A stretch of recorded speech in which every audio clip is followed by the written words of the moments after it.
On 2nd July 1997, one government announced destroy the life saving of over 1 million family. A teacher in Bangkok woke up to find his saving had been cut in half. His apartment had lost third of its value. His daughter would have to leave university. He had done nothing wrong. 12,000 kilometers away in New York City, a trader named George Soros had just made $2 billion. He had never visited Thailand. He had never met a single Thai family. He simply identified vulnerability that Thailand's own regulation had refused to see, and he exploited it.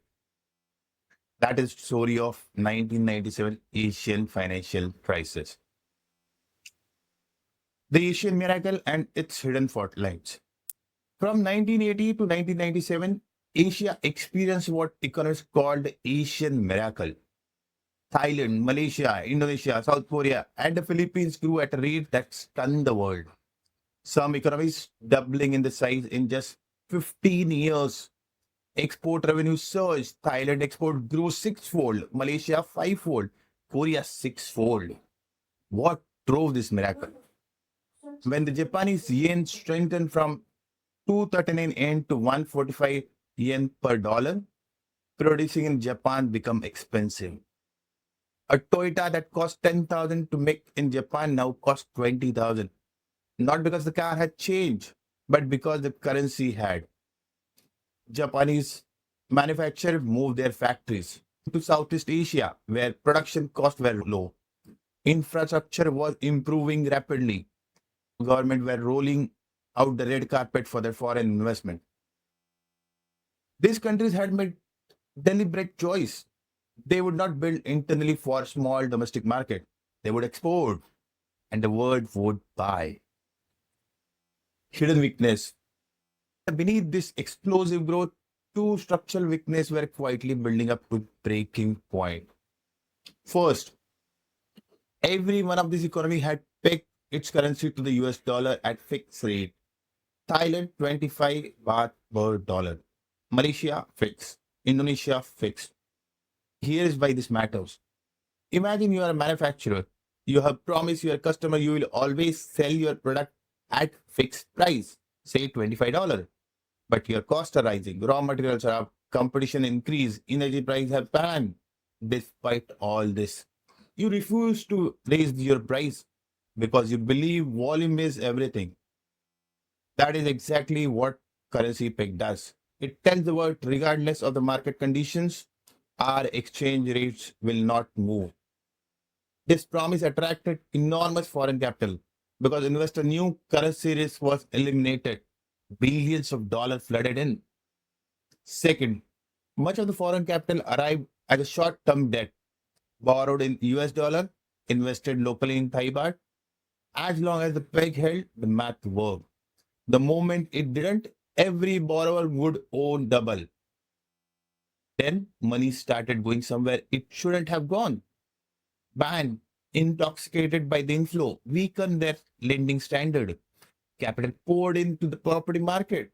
A bubble formed, and bad loans began surfacing across the financial system.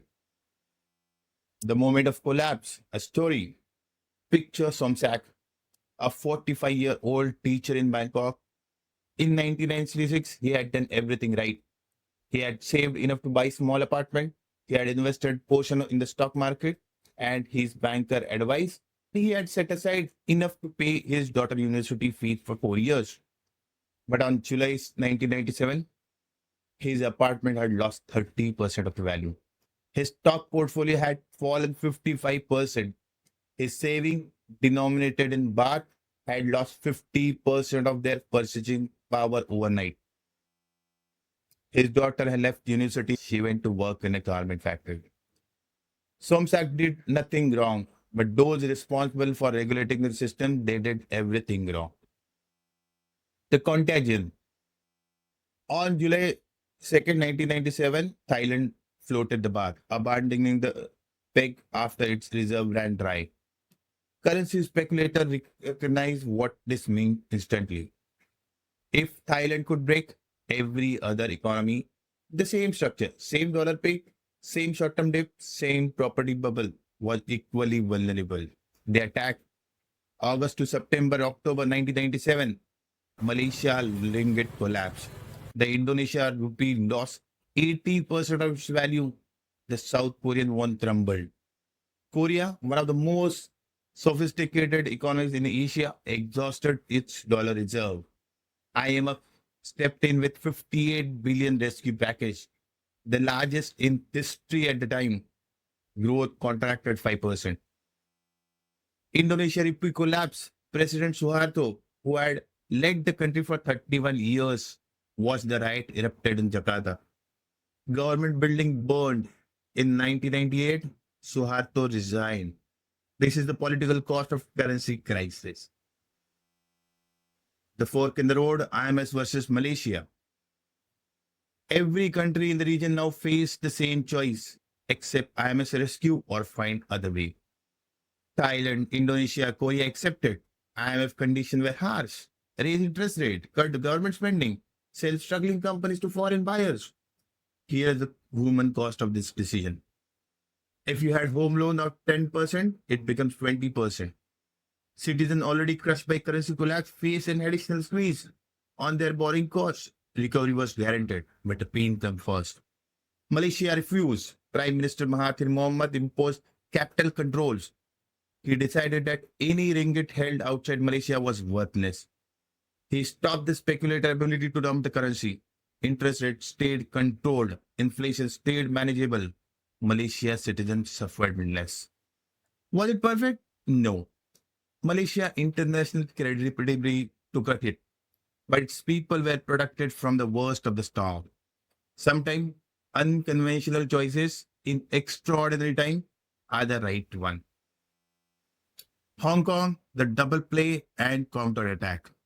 Just one day before the Thai baht collapse, Hong Kong was formally headed back to China. The timing couldn't have been more dangerous.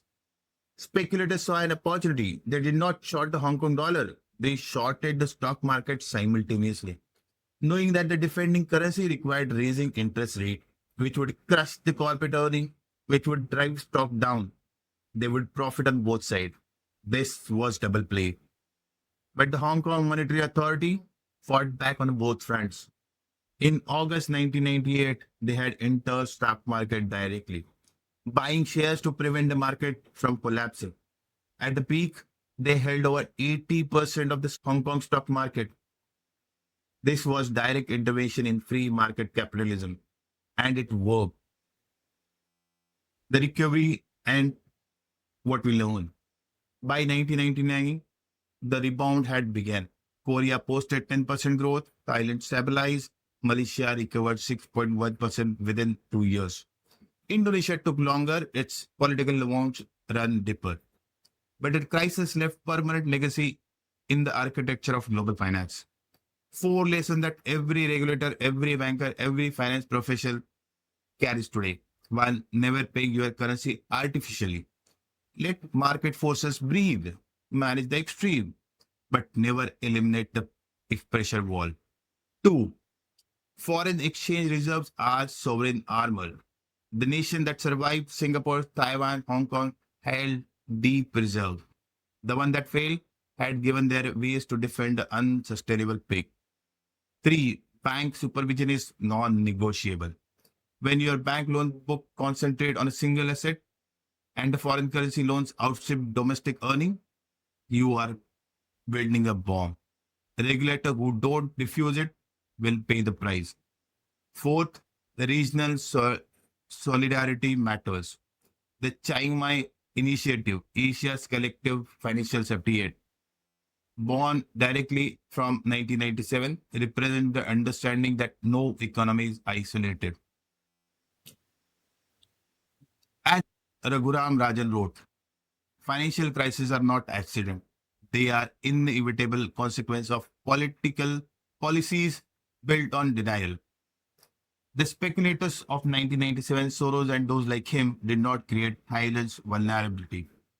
They simply found the wound that Thailand's own regulator had left open. Prime Minister Mahathir Mohamad called this trader rogue speculator, anarchist who must be stopped. George Soros, for his part, argued that he was simply operating within the rules of the free market system.